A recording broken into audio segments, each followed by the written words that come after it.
মালদা জেলা গাজলের দেওতলা প্রাথমিক বিদ্যালয়ে এদিন অনুষ্ঠিত হয় দুয়ারে সরকার শিবিরে এসে পৌঁছান জেলাশাসক নিতিন সিংহানিয়া, জেলা পুলিশ সুপার প্রদীপ কুমার যাদব সহ জেলা এবং ব্লক প্রশাসনের কর্তা ব্যক্তিরা। শিবিরে প্রতিটি কাউন্টার ঘুরে দেখেন তারা।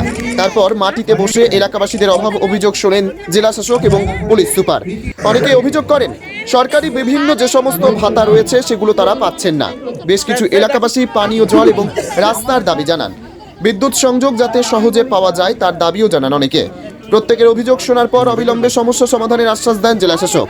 পরে সংবাদ মাধ্যমের মুখোমুখি হয়ে জেলাশাসক বলেন, 24 থেকে 31শে জানুয়ারি পর্যন্ত জেলা জুড়ে 4000 ক্যাম্প হচ্ছে। এই সমস্ত ক্যাম্প থেকে সরকারি 37টি প্রকল্পের সুবিধা পাবেন সাধারণ মানুষ।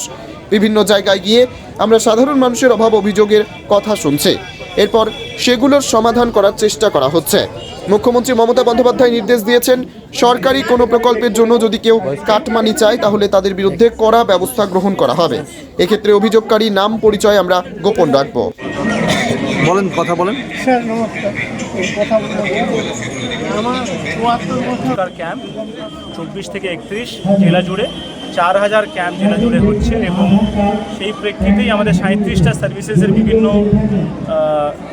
আপনার ডেস্কগুলো আছে। তার সাথে সাথে আমরা মানুষের কাছে যাচ্ছি, তাদের কী কী অভাব আছে, কী কী অভিযোগ আছে সেগুলো শুনছি এবং চেষ্টা করছি সেগুলো রিজলভ করার। স্যার, দেখা যাচ্ছে অনেক সময় অনেক অভিযোগ আসতে পারে যে দেখা গেল কেউ টাকা চাইছে কোনো কাজের জন্য, এ বিষয়ে একটা নোটিফিকেশন দিয়েছেন দিদি, এ বিষয়ে কি বলবেন? এটা নিয়ে মাননীয় মুখ্যমন্ত্রী স্ট্রিক্ট নির্দেশ দিয়েছেন, আমরা খুব স্ট্রিক্টলি মনিটর করছি। যদি কারো কাছ থেকে কেউ টাকা চায়, স্ট্রং টু স্ট্রং অ্যাকশন নেওয়া হচ্ছে। Okay sir.